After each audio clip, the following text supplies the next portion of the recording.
Just one day without sleep reduces your reaction speed, weakens your analytical skills, and causes stress. After 3 days without sleep, a person can feel irritable and their cognitive abilities decrease. A week without sleep can result in serious problems with your entire body. You no longer feel the difference between reality and imagination and have absolutely no idea what's happening around you. But in January of 1964, a young guy managed to stay awake for more than 11 days. And at the end of this period, he felt quite normal. This is the longest a person went without sleep. This event was even included in the Guinness Book of Records. It also allowed scientists to learn a lot about the structure of the human brain. It started at the end of December of 1963. 2 school students, 17-year-old Randy Gardner and his friend, started to think about an idea for a school science project. The friends quickly decided they would experiment with sleep. The goal was to stay awake for as long as possible and break the previous record. It was set by a DJ who managed to work for 260 hours straight. This is almost a full 11 days. Loud music and constant movement kept the DJ awake. But for Randy, it would be difficult to keep himself busy, especially at night. Initially, the topic of the project was the influence of insomnia on all kinds of people's abilities. But the guys quickly realized they didn't have the right equipment for a full-fledged study. That's why they decided to find out how sleep deprivation affects cognitive abilities, as well as basketball skills. Randy was supposed to stay active, and his friend tried to do everything to keep him awake. In the beginning, everything went well.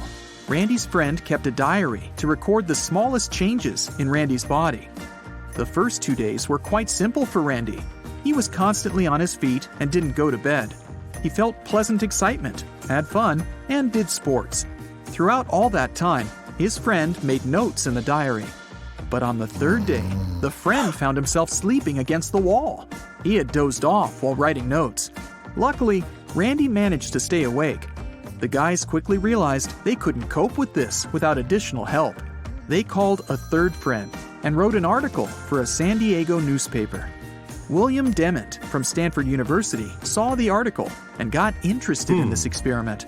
At that time, Dement was probably the only person in the world who studied the phenomenon of sleep. He immediately packed a suitcase and went to visit Randy. That's how 4 people got involved in the experiment. They tested Randy's sense of taste, hearing, and sense of smell. After 3 days, his cognitive and sensory abilities began to decline. The following morning, Randy felt nauseous. He walked around the house and found some citrus fruit. The smell of tangerines and oranges helped him get rid of the unpleasant sensations. The friends only slept one at a time. They never let Randy get bored. If he closed his eyes for even a second, sleep would instantly engulf him. One day, they played basketball for hours on end, and the next day, they went bowling. Once night fell, things got worse. At night, no one knew what to do. It was boring and difficult to keep Randy awake. Surprisingly, even after a week without sleep, Randy showed excellent results in basketball. He played even better than his friends. Also, his speech seemed clear and logical. By this time, most American newspapers had been writing about the experiment.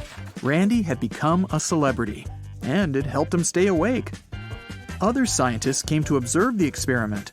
With the help of math exercises, they tested Randy's intellectual abilities, and that's where he showed poor results. He was solving a math problem when he forgot what was happening and what he was doing. The researchers also scanned the guy's brain and recorded its activity. Eventually, the experiment was nearing the end. In a few hours, Randy was going to break the previous record. He hadn't slept for almost 11 days. The scientists decided to take Randy to a special hospital to see how his brain would behave during sleep. On January 8, 1964, at 2 a.m., the new record was set. Randy hadn't slept for 264 hours. Finally, he could go to bed. The researchers attached electrodes to his head to observe his brain activity. Randy fell into a deep sleep. Several hours passed. He woke up, went to the bathroom, then went back to bed. It lasted 8 hours, 10 hours. Randy woke up only at the beginning of the 15th hour of sleep. and just went to school. Everyone was shocked. It seemed this tricky experiment had no negative consequences. Randy continued to study as before, played basketball, and spent time with his friends. Meanwhile, scientists were studying the results of their research. It turned out that throughout all this time, Randy's brain kept napping. This meant that different parts of his brain slept one by one. When the guy played basketball, his analytical abilities were off. When he was solving math problems, the part of the brain responsible for reactions got turned off. In other words, one part of the brain had a little rest, and then it woke up, and another part of the brain had a nap. Randy wasn't the first person who didn't sleep for more than one night. Previously, the human brain had already experienced a lack of sleep and learned to rest in parts, distributing its resources evenly. But not all people are capable of this. Most likely, Randy was genetically predisposed to stay awake for so long. Several people tried to break the record, but no one managed to do it. During such experiments, lots of people got serious health problems. They brought themselves to the state where they saw hallucinations, forgot what had happened to them just a couple minutes before, couldn't think, and even behaved extremely unfriendly. And no wonder. Lack of sleep causes anxiety and bad stress. Without sleep, your body just can't function properly. This can lead to problems if you go outside. But even at home, you can forget about the stove or an iron you haven't turned off. You risk falling asleep at the most inopportune moment. You might see a unicorn and run after it without thinking about the consequences. You may lose your feeling of hunger or, on the contrary, start eating a lot. And all of this could lead to stomach problems. No one should conduct such experiments. That's why the Guinness Book of Records stopped registering attempts to break Randy's record, so that people could no longer harm themselves. But let's return to our story. A long time passed. Everyone forgot about the record. And then, one day, Randy gave an interview. In it, he admitted he had experienced insomnia for a long time after the experiment. For years, he'd been struggling with this problem. Then he managed to set up a normal sleep schedule. Randy could fall asleep, but he rested for no more than 6 hours a day. Nature gave the human body the ability to survive in extreme situations. For example, if you don't eat for a long time, your body activates its survival mode. It takes food from your fat cells or muscle tissues. This way, it launches the process of using all currently available resources.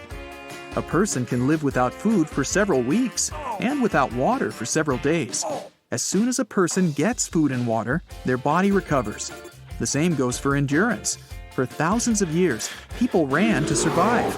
Our heart has learned to withstand enormous loads. But people have never had to face a lack of sleep in the entire history of evolution. This is why your brain is not adapted to long periods of wakefulness. Afterward, it may not recover because it doesn't know how to do it. But the brain's evolution may begin right now. People have never experienced such a lack of sleep as they do today. Social networks, parties, TV shows, exhausting office work, frequent flights, all this puts more pressure on the brain than ever before. In the past, a person could hunt a mammoth, return to the cave, and immediately go to bed. Now, after a tough working day, many people surf the internet and tire themselves even more. That's why it's so important to set up a good sleep schedule. We're in England, in the village of Turville. It's 1871. Here, on one street, you can find a particular house. It's no different from the others, but many stay around it and wait for something. The house's doors open. Several adults come out of there. They look surprised and say that all the rumors turned out to be true. The woman goes out on the porch and asks a few more people to come in, and you're among them. You go inside, head into the room, and see an 11-year-old girl sleeping on the bed. She looks pale and thin.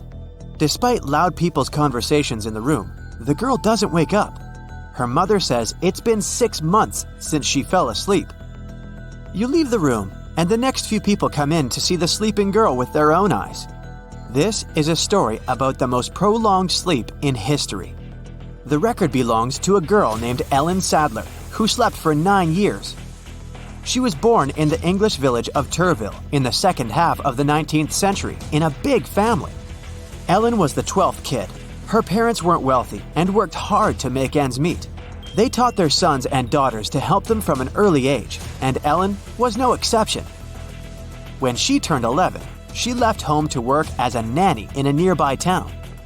While away from her family and surrounded by strangers, Ellen began to feel bad. She had a headache, felt discomfort, and felt certain drowsiness.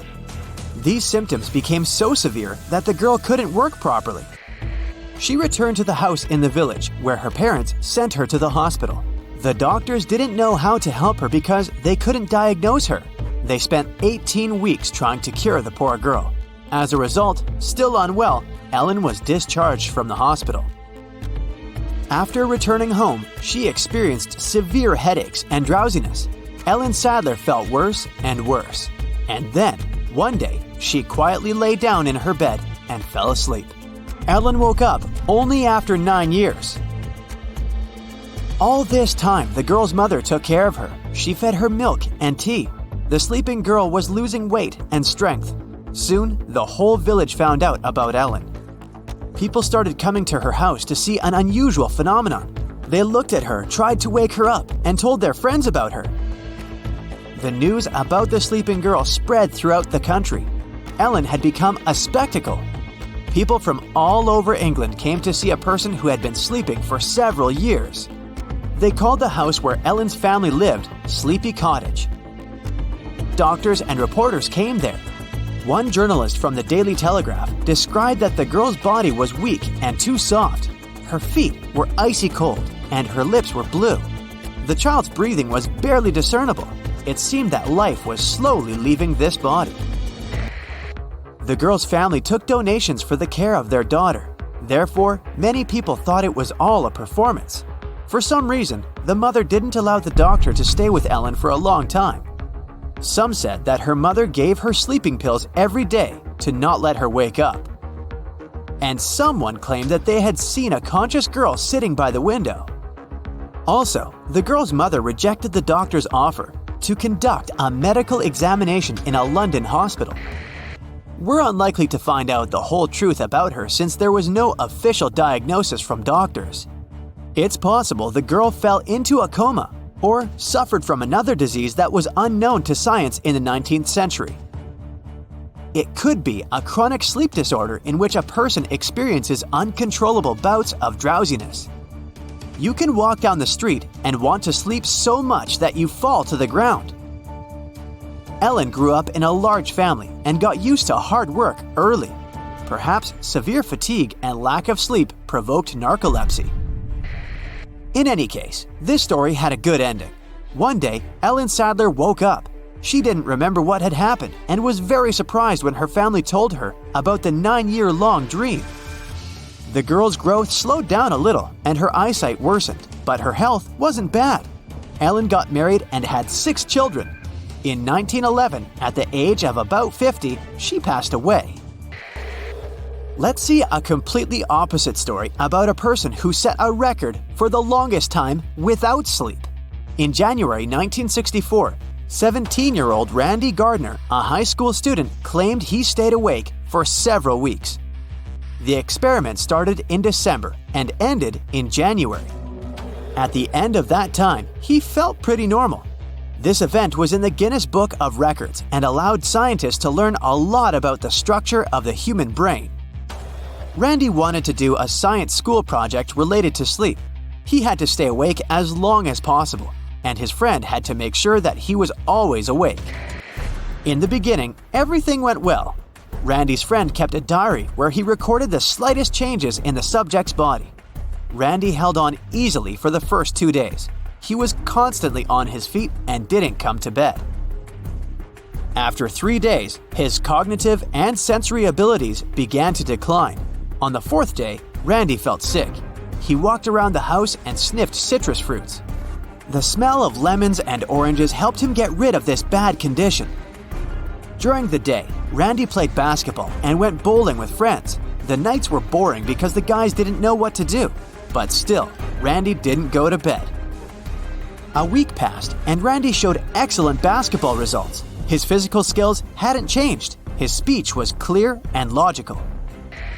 By this moment, the news all over the country had been speaking about Randy and his experiment.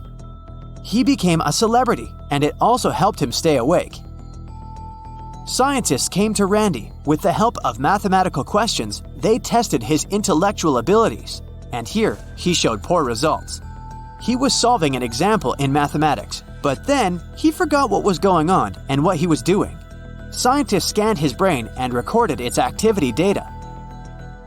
Then, on January 8, 1964 at 2 a.m., Randy broke the previous record time without sleep. He was awake for 264 hours. Scientists attached electrodes to his head when he fell asleep and observed brain activity. Randy woke up after a few hours of sleep to go to the toilet. Then, he lay in bed and got up only after 14 hours. He went to school in a great mood. Everyone was shocked. It seemed that his brain-heavy experiment had no negative consequences. Randy continued to study as before, play basketball, and spend time with friends. Scientists studied brain research results and found that Randy's brain was catching a light sleep all this time. These are called microsleeps, and the curious thing is that the person who's experiencing it may not even notice that they're technically sleeping. Several years passed. Everyone already forgot about this record. Randy grew up.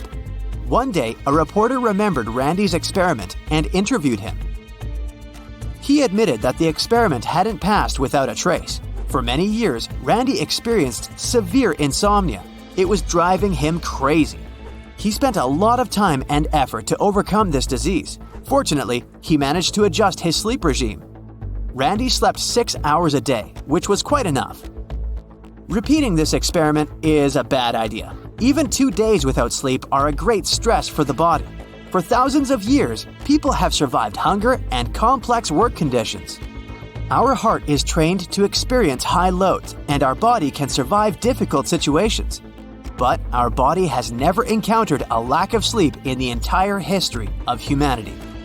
Evolution has not taught us to endure sleepless nights without consequences, which is why it's bad for our health. Remember when you were little and you used to think fairy tales were real? I have some news that is about to make your inner child very happy. A little birdie told me that the couple that might have inspired the Beauty and the Beast was real. The only thing we need to find out is if the movie was really based on their story or not. How about you be our guest as we dive deeper into the origins of this beloved Disney movie? The year is 1537. And our story begins in the sunny center of Europe, the Canary Islands. The Canaries are home to outstanding natural attractions, and Canarios, the people who are born there, live their daily lives in the archipelago's pleasant climate. That year, a certain gentleman was born on the Canaries, and his destiny would be different from those of his fellow islanders. Meet Pedro Gonçalves. Pedro was born into a typical family, with a very rare congenital condition called hypertrichosis. If you've never heard of this before, hypertrichosis is a condition that can make someone look like a real-life werewolf, minus the howling part. It allows for hair to sprout excessively in places where hair wouldn't normally sprout. If in 2023 we still aren't sure of the causes of this disease, imagine people all the way back in the 1500s. Dermatologist Sarah Taylor says that throughout history, there have only been 50 documented cases of this condition. This is how rare Pedro's case was. The thing is, the excess facial hair made people look at Pedro differently. Records say he was called a wild man and was highly mistreated when he was a youngster. 10 years later, Pedro was put on a ship and sent to France as a gift to King Henry II. The king was about to be crowned, and it was normal for people to shower him with all kinds of presents. Little Pedro disembarked in the French city of Fontainebleau, where he moved into the king's castle. The entire court took interest in the boy as soon as he arrived. The castle's academics and doctors asked to study him closely, hoping to figure out if he was really a wild man. Soon enough, they understood that Pedro was just a 10-year-old boy. The boy even told them his name, which the French then changed to Petrus Gonçalves. The court communicated the news to King Henry II, and the king immediately ordered that the boy be given a proper education. As you're probably already thinking, Petrus's life changed completely at that moment. Just like Belle's life changed once she got trapped in the Beast's castle in the beloved Disney movie. But life in King Henry II's palace was very different for Petrus than it was for Belle. If the Disney princess got to befriend talking ceramics and wear beautiful silk dresses, Petrus needed to go to school on a daily basis. To the surprise of the court and his teachers, the boy excelled in Latin, which is no easy feat. During his life, he even became fluent in 3 languages. Now, Belle and Petrus did have one thing in common. They both had to learn etiquette. Remember how Lumiere did his best to teach Belle the ways of the palace? Perhaps we can say that it was similar for Petrus, except for the fact that it was probably a human that taught him what he needed to learn. The king became impressed, and soon Petrus was a frequent presence in the court. For the first time in his life, he would dress like a nobleman and take part in the court's social activities. But still, records show Petrus was never considered fully human due to his congenital disease. In 1559, King Henry II passed away, and Catherine de' Medici, his wife, took over the palace. If in the Disney version of the tale there is an infamous evil witch that curses the prince to become a beast, in this story, there is a not-so-kind queen. As far as records show, Queen Catherine de' Medici decided to arrange a marriage between Petrus and another gal also named Catherine. Let's call her Kathy, so we don't get too confused. The thing is, the queen didn't tell Kathy of Petrus's congenital condition, which doesn't sound too cool to me, huh? Kathy was the daughter of one of the court's royal servants, and as was the practice back then, when a queen told you to marry someone, you usually did. So Kathy didn't question the fact that she hadn't met Petrus, or knew nothing about him before the wedding. One can only imagine Kathy's surprise when, on her wedding day, she discovered who Petrus really was. There is no official record of her reaction, although rumor has it that Kathy wasn't too happy initially. But this story has a plot twist that Queen Catherine could never have imagined, and this plot twist is the cheesiest of them all: love. Like in the Disney fairy tale, Beauty, aka Kathy, found that true love was hidden way deep beneath the surface, and that Petrus's exterior appearance was only a small aspect of who he was. Perhaps Queen Catherine could never have imagined that the real Beauty and the Beast would be married for nearly 40 years. They would even have children. Nobody knew if the couple's children would be born with Petrus's condition, so it was a surprise when their first child was born without it. The couple had 7 children in total, and 4 of them did inherit Petrus's hypertrichosis.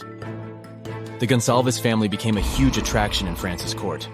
They became known as the Wild Family and spent the rest of their lives touring through Europe. Natural scientists were interested in studying the Gonsalves children, trying to better understand the ones born with hypertrichosis. Many portraits were painted of the family during the years they toured the European continent, but many say that they were always seen as an attraction rather than regular human beings. This makes one wonder, did Petrus and Kathy get their happy ending? We know that all Disney movie characters live happily ever after. But how true was that for the real-life Beauty and the Beast? Records were so fascinated with figuring out if Petrus was human or a wild man that there is not much about his life beyond that fact. In the original tale that inspired the movie, Beauty and the Beast also find a happy ending. Written by Gabrielle Suzanne Villeneuve in 1740, the original tale is said to be inspired by Petrus and Kathy's story. But maybe this tale is really as old as time and was born even before Petrus. You see, historians have collected over 23 variations of the Beauty and the Beast story around the world, and over 162 versions of the animal bridegroom story archetype. If this word doesn't mean anything to you, let's take a step back for a second. Fairy tales usually follow some archetypal structure. This means that they tend to reflect the human psyche as a way for us to understand some of our behaviors and feelings. In fact, some fairy tales should be called just tales, as there is nothing fairy-like about them. If you've ever read the Brothers Grimm or Hans Christian Andersen, you know what I mean. The animal bridegroom story trope usually shows a woman marrying an animal-like human that turns out to be a prince living under a curse. And some say this trope dates all the way back to the 1500s. The Disney movie never sets a historical date for the Beauty and the Beast story. From the outfits worn, some people say it's set around the 1700s, which would be the epoch that Villeneuve's tale represents, rather than Petrus's time period. All we know is that if this was inspired by the Gonsalves family life, Villeneuve twisted quite a few things. If in the movie, Belle breaks the beast's curse with the power of true love, in real life, that's not what happened to Petrus.